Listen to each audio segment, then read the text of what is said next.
Right, okay, I'm going to build up some Loonsmasha Fanatics now, which, no doubt about it, I love anything Gobbo related, anything Night Goblin in particular related, or Gloomspite Gits if you prefer. Oh, I am so excited for these because Old Hammer is back soon. Night Goblin Fanatics always used to have circular bases anyway, so they can be used for both games. That's the cool thing. Or should be able to, assuming that the rules are actually in the new book. But we'll go from there. Let's get these things built. I'm really excited about building these. I love these things to bits. Right, let's try and start off. I'm actually going to not build the bodies yet. I'm actually going to try and build all of the... words will return to me any second now. I'm going to actually try and build all of these bits because there's loads of really interesting parts here. So let's start off by having a look at what we can build from these and go from there. There's quite a few interesting little bits you see of different, you know, kind of different kind of balls basically that we can build. So that's going to actually be a job in itself, putting all of these together. And then from there, we can decide which ones we want to use. So you've got to kind of keep a good eye out on which one goes where. So if we have a look at, say, 29 here and get that out, and then get 28, which is its matching part. Okay, I'm just going to put them to there for a second, and then let's have a look. Now, we also have ones like 32 here. Now, 32 is, if I just pop it out and I'll show you. The good thing about 32 is it's just one single ball, so there's no work to do on that one if we decide to use it. I'm going to have a look at a couple of other ones of these. You can see here as well, you've got like this number 35 here. Again, it looks quite interesting because it's got what looks like a trail of noxious gas coming off it. Yeah, so again, that's a single one. Then we've got what looks like 38 and 37. Now, as you can see, I'm actually building these quite differently to what I would normally build things, because normally I'd start off with the bodies and pull bits together. But what I want to see is how many options we actually have to begin with. Okay, this one here, number 40, it looks like a dual ball by the look of it.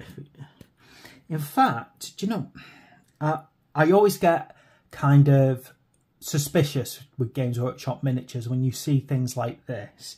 They, to me, infer something unique, like not just a regular ball and chain, but so maybe there's rules that we don't know about yet that could potentially tell us about those ones with gas on the end. It might not make a difference. It might just be an appearance thing. Okay, what's our next little part? So over here, so we need to pull 34 and 33.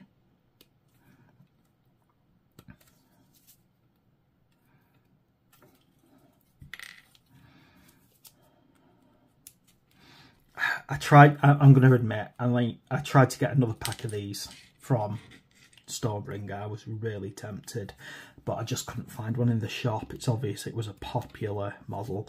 Right, 26 and 27. Yeah, it was a popular issue, this. They just disappeared so fast from where I was. I really wanted a second set of these guys. 27. See, I don't like being selfish and keeping everything for myself, but in this case, I really, really wanted one.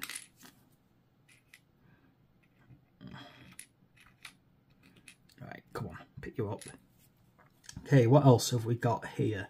So I'm going to assume 30 and 31 also pop together.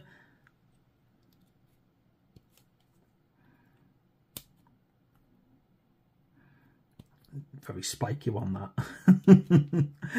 I suspect that fingers are going to get pierced at some point during this. Okay, right, let me just double check. Oh yeah, there's another one here, you see. See, if I didn't, you know, some of these look like squigs. So if you look carefully, they look more like squigs on chains rather than a metal ball. So if I kind of group the ones that I think look a bit like squigs, they look like squigs.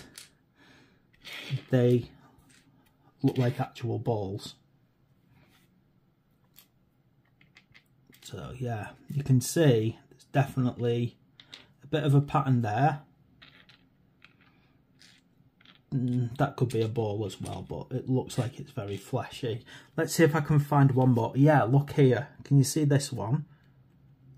This looks like a squig, doesn't it? I'm going on assumption here, but look, these look like basically they're giving off noxious gases, and they look like solid slugs of metal. So I think it's fair to suggest here that either they've given you a nice range of options, but potentially what we're looking at here is two types of Loonsmasha. Something that I probably, you know, would need to have a good look at some point. Okay, so let's start thinking about the kind of next phases as well. So now that we've got our kind of ball and chains up here, I'm not going to clean them up yet. I'll clean them up as I decide to use them. And let's start seeing about the actual builds. So let's start over here with number 1 and 2. So here's part 2. Oh gosh, it's a hard bit to get into. And then number 2, that's number 2, where's number 1? Number 1 is this little bit over here.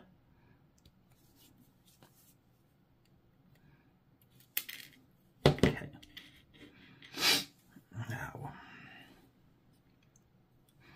let's see. Let me see what else I need for this one. I need the arms number 3 as well.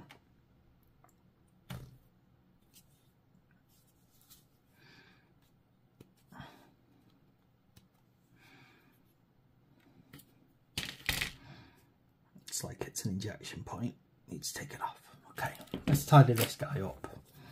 So yeah, I always look at ones like this, and if I see parts that are significantly different, of course in my head I'm going to start assuming that they're for a different version of the model. So I am reasonably confident that that's what I'm seeing here. Of course, someone who's been collecting these for a while will probably know better, you know, but if you bought these from Games Workshop instead of getting them with Stormbringer, there's a good chance that you've got the instructions for both.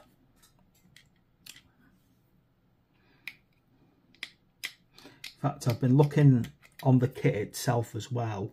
Looks like there might be some bare-headed ones with fungoid growths on the head, so again, could be a potential kind of secondary build for them.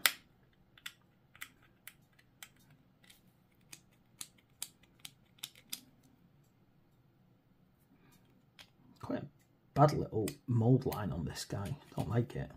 Trying to tidy it up. Okay, let's try and do the dry fit to put him together.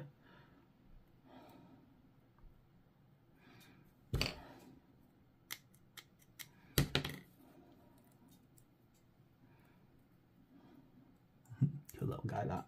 Look at him. Okay, and then it should be nice and easy to slot the arms in as well. I am kind of curious as well about what arm combinations you've got, to be quite honest.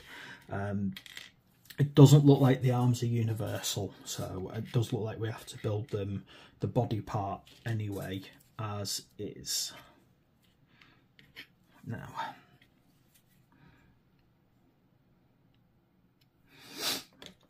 just finished Battleloon Rising. It was a fun book to read, and it ended in quite an interesting little place with, you know, kind of like a, you know, what's next question for a short story. Short stories I tend to find are very final in a sense that they just end you know, and you know exactly, you know, there's nothing else to really talk about.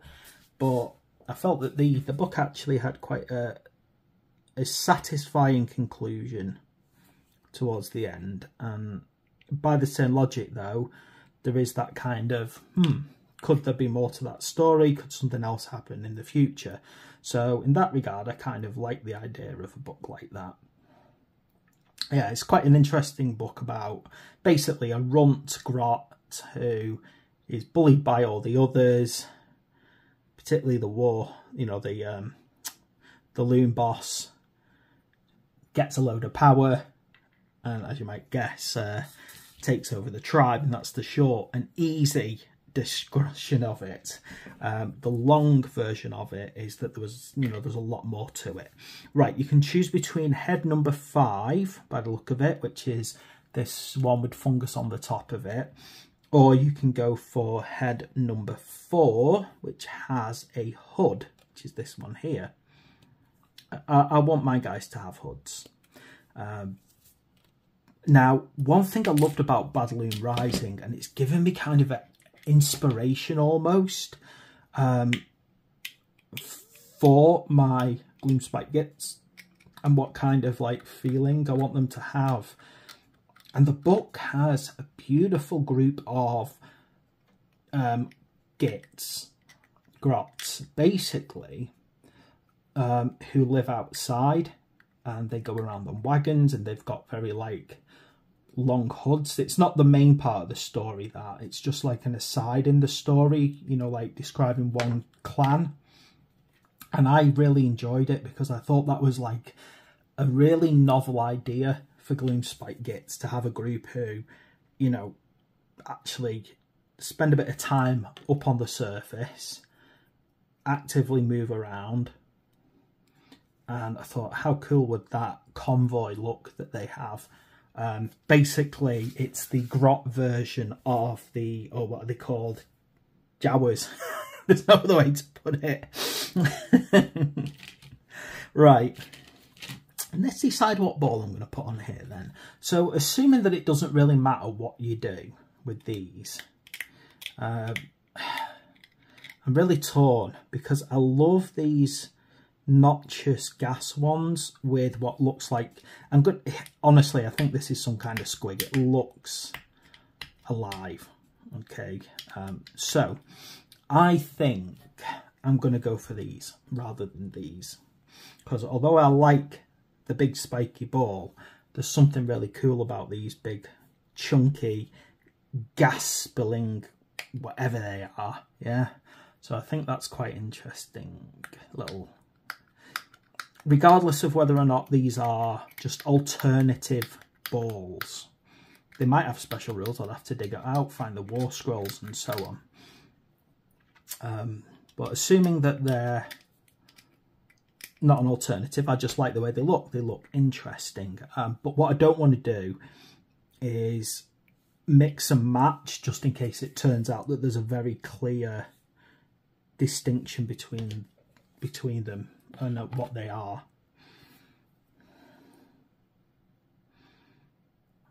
Okay. Oh, I'm so happy I've got Fanatics. I love Fanatics.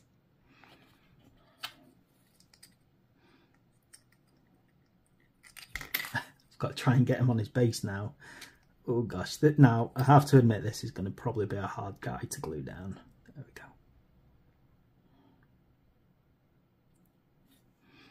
There we go. There's Uno. There's our first one.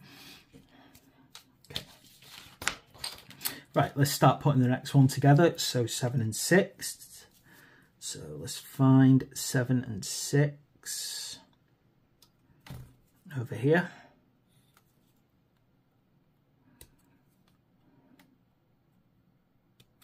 Now, for those of you who remember the metal ones of these, the balls were terrible for breaking off all the time. You constantly had to re-super glue them, which, as you might guess, broke things. I don't know why I took the head off so early, but Let me just, yeah, that is the right head number 10. I took the head off instead of the part 6 that I wanted over here. Yeah, they were really cool. Really cool looking miniature. Great.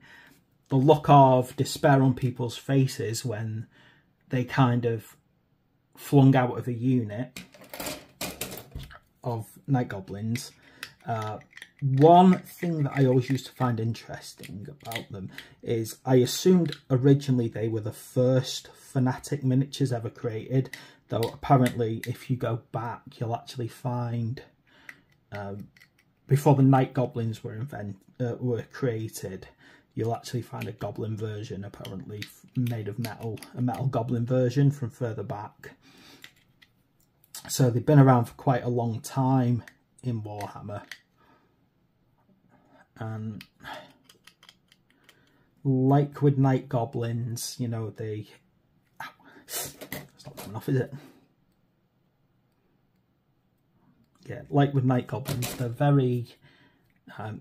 you know, they're an integral part of, I think, the kind of story of Warhammer. Anyway, let me get this up and running. Let me try and get this guy glued in. So the body's a bit weird, isn't it? Just be careful with it. Let's check how it goes together, because it's really weird positioning. Can you see? Kind of goes in there. Kind of fiddle it a bit to get it to sit right. Worried about the number of glue points on this one to actually get a grip.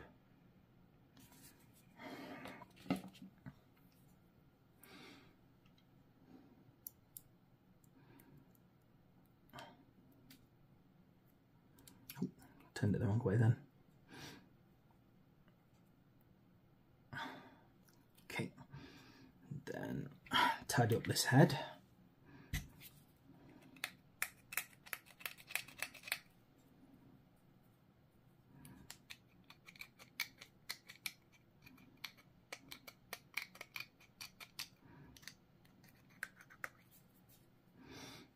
We've got a bit that could easily snap here. It's not you can feel it as it's moving, so try and support it as best you can.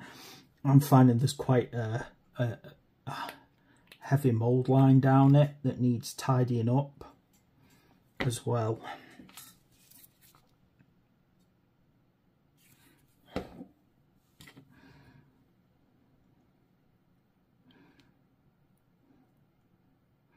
The thing is, these for miniatures with quite like fragile parts, I'm finding them very fast to put together. Only 20 minutes in and I'm doing quite a fast movement on these. I think obviously if you saw the Sylvaneth ones, they were a pain to put together. Okay, get this in.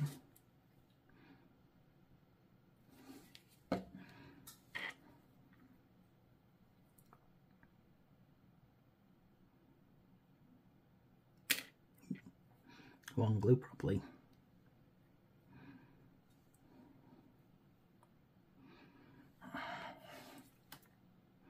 Now, how does this guy... So, I'm having a look here, and oh, number 8, so he's got a stand on number 8. Down here, this bit here.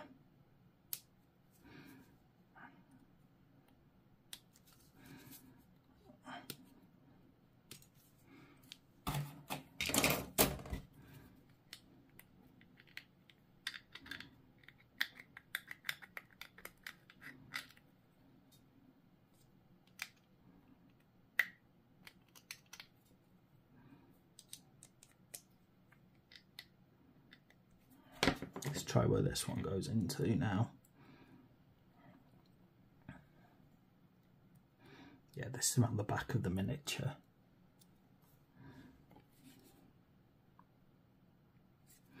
Gets.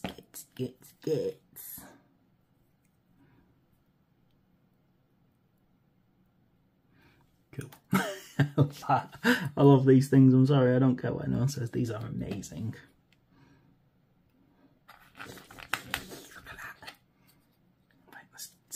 him on his base now.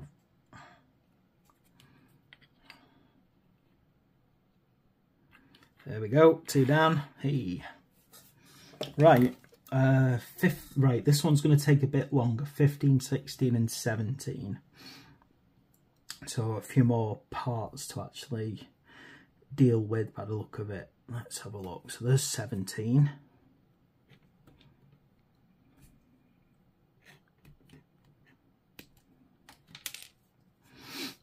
16.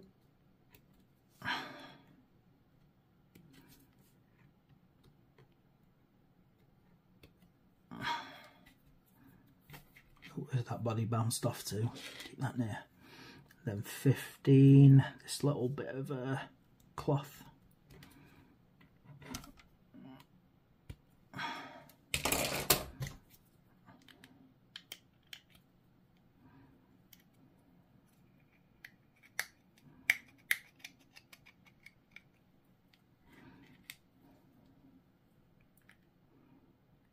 Oh, watch out, there's a very easy to break bit there.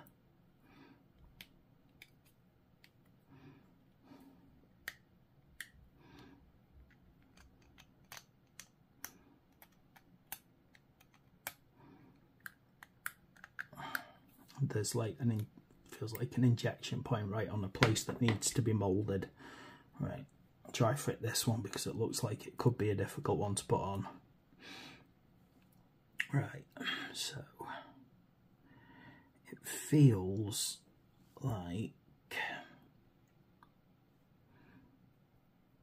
this. So let me check.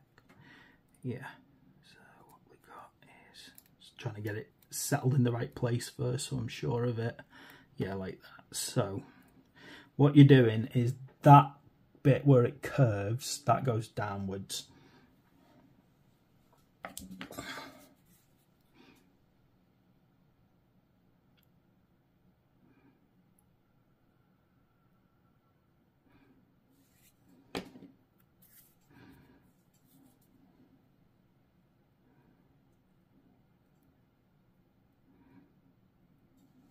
Give that a second to dry while I tidy up this little body part.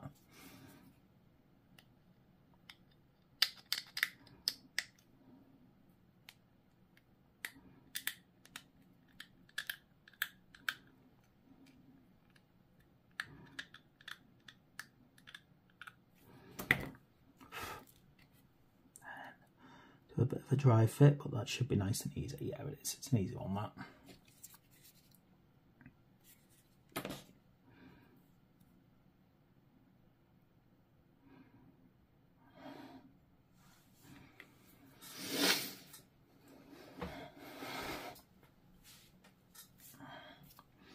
Now, I need number 18 and number 20 for the head.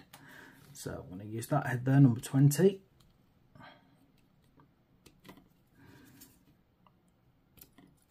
Number 18 for the arms.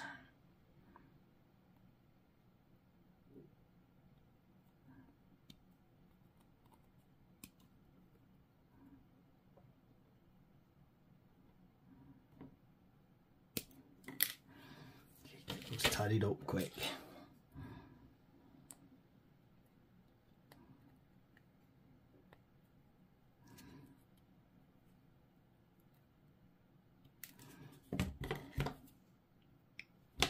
It's a bit of a pain to get into that part there for cleaning.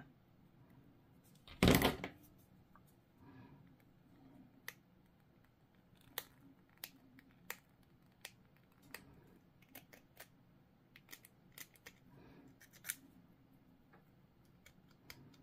you can see the mould line running through it.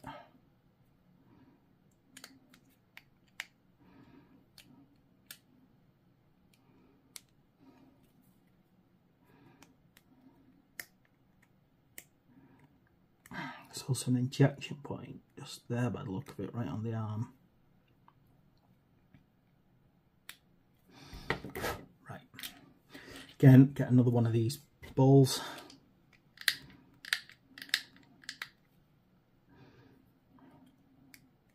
Oh, gosh. You can see this one's at risk of snapping, can't you?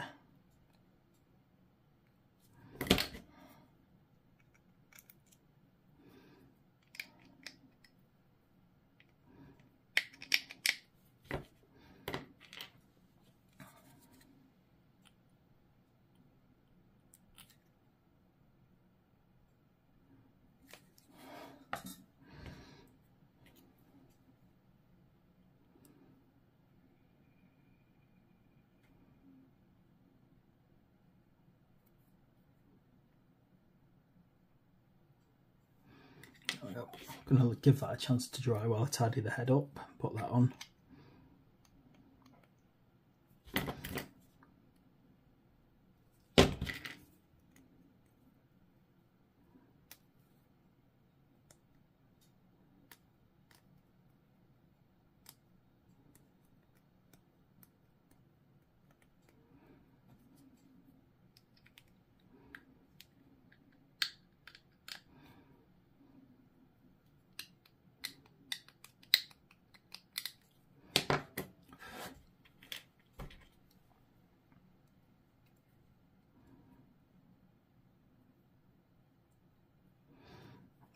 The head's like, yeah, quite upright.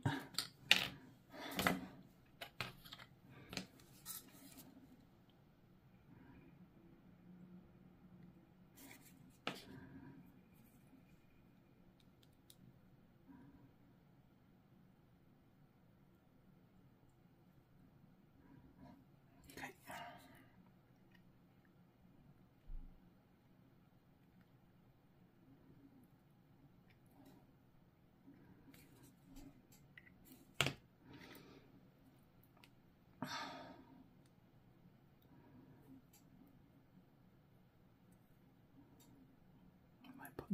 Might be putting it on upside down, that's why it wasn't working. Let me check. Yeah, slide in now.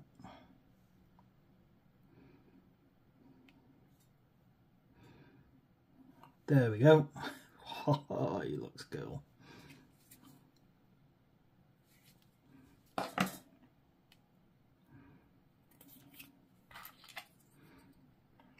There we go, that's the next one done. Just got to let him dry to his base now.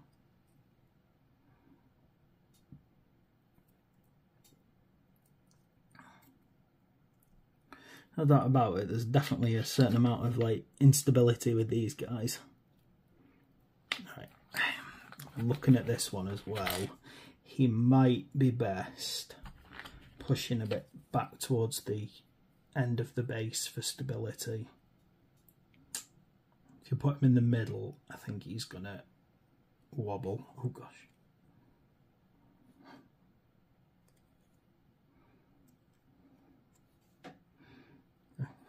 He doesn't even want to stay together, this guy.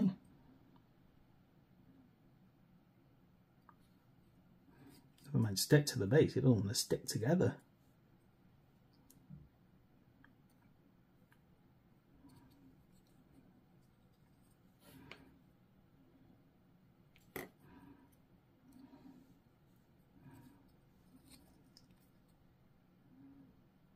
Stay.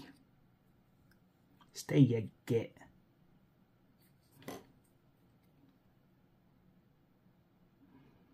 Yeah, his body is like,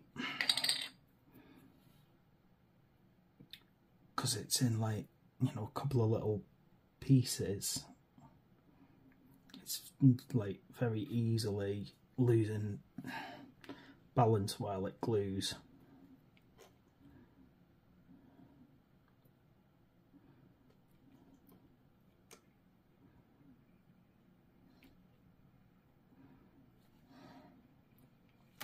Again, probably put the glue on the base this time.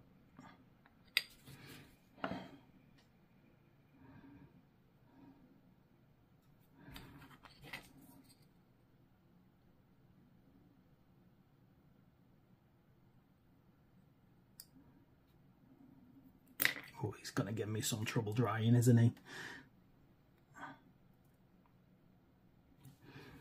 Which means you are going to have to kind of hang like that while you dry. Okay, right, we're getting there. Now,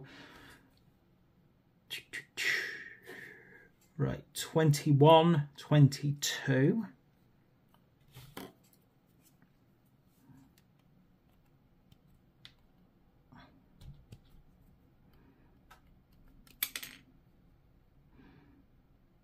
Here it is.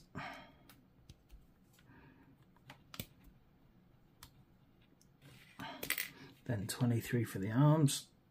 Get them off now.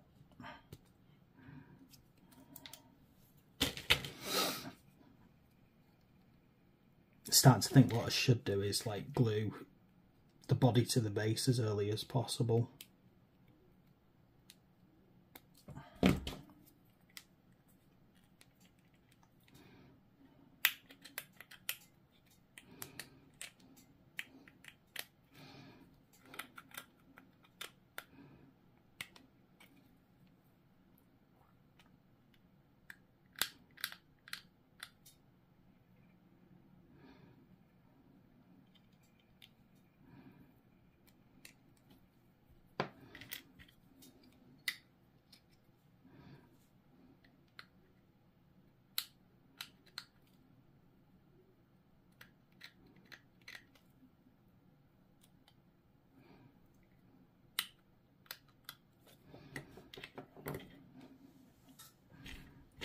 First, let's do a dry fit, make sure, yeah, it's easy.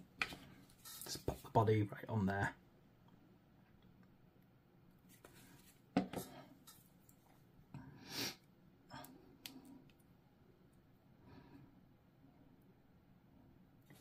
Now, what I'm going to do is I'm going to actually glue them to the base now, so that I'm not having to deal with weight problems later on. Pop them on the base there. Start tidying up the rest of it.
Gosh, my back feels like it's going to go any minute now.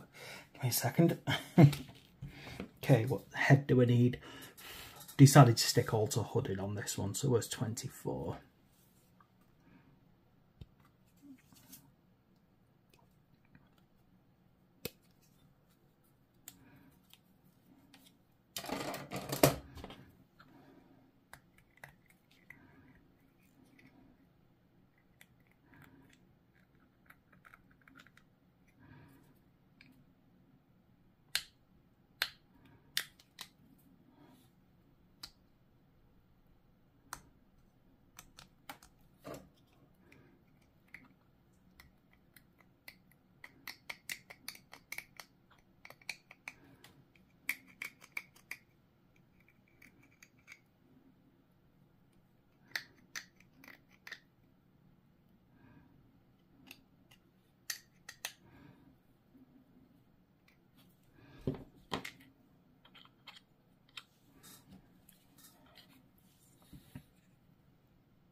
Stay on.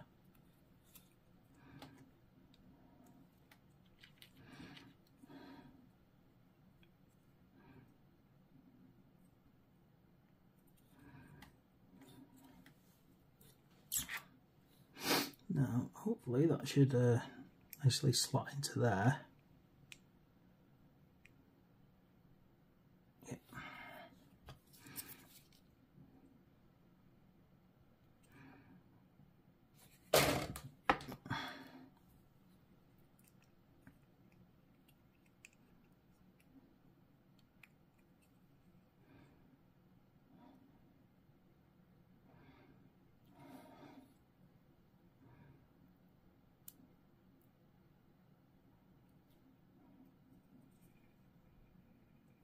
There we go. Cool. Looks nice. They're really coming along, these guys, now. I just think they look so cool. Everything about them looks just mad. Right, let's get this last one done then. So we want 11 and 12. This one's quite interesting because he's obviously upside down.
Nice and simple, that one. I'm liking these. They just seem to be obvious where you slot things into.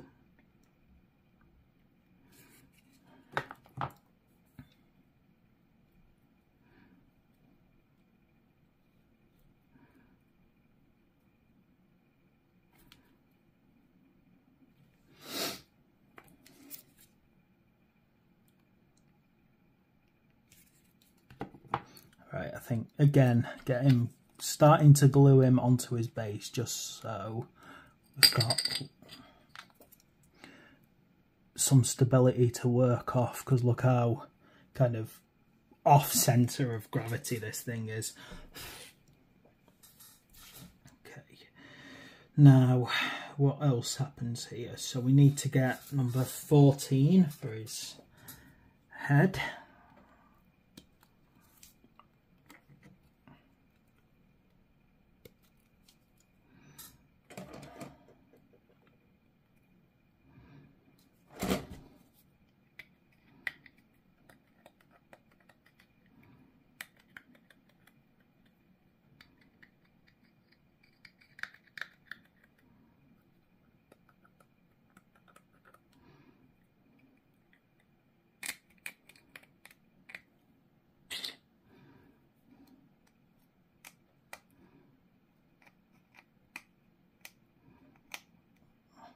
Double weight mold line.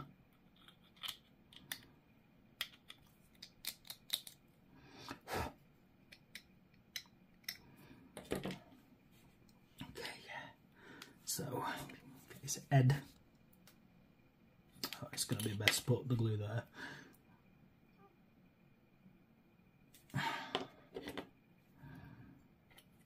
Right, now upside down head time, I think. Let's see if it will go. No, it's not. It's... Hang on. Let me work this out.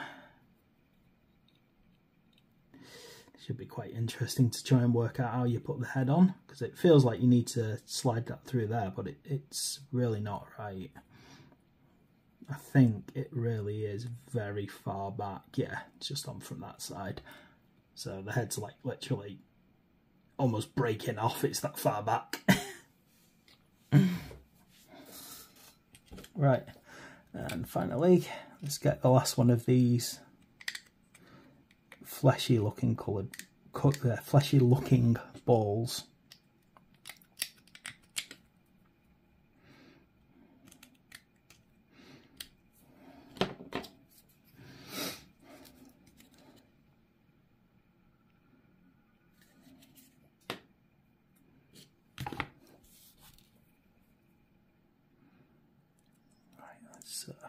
line it all up now. There we go.